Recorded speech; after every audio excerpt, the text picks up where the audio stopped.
12 నెలల్లో దేశంలోనే అత్యధిక పెన్షన్లు ఇవ్వడం మనం మొదలుపెట్టాం. పెన్షన్లు 4000 పెంచాం. ప్రతి నెల 2700 కోట్లు ఖర్చు చేస్తున్నాం. జూన్ 12న 1,00,000 మంది వితంతువులకు కొత్త పెన్షన్లు మంజూరు చేయబోతున్నాం. అదేవిధంగా పేదల కోసం 203 అన్న క్యాంటీన్లు ప్రారంభించాం. ఆకలి తీరడమే కాదు, గౌరవంతో తినే హక్కు కల్పించాం. అదేవిధంగా 3.5 లక్షల మంది పేదలకు కొత్త రేషన్ కార్డులు ఇవ్వబోతున్నాం. అదేవిధంగా నైపుణ్య గణన చేపడుతున్నాం. ప్రతి వాడి శక్తిని గుర్తించి ఉపాధి అవకాశాలు కల్పిస్తున్నాం.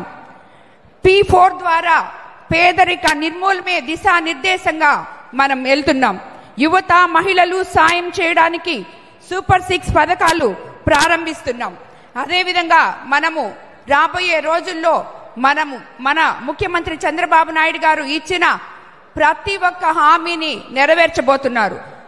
అస్తవ్యస్తమైన గత 5 సంవత్సరాల్లో అస్తవ్యస్తమైన ఈ ప్రభుత్వాన్ని తిరిగి క్రమశిక్షణలో పెడుతూ ఆర్థిక వ్యవస్థని మనకి ఇచ్చిన మాటని నిలబెట్టుకునే దిశలో మన ముఖ్యమంత్రి గారు పయనిస్తున్నారు.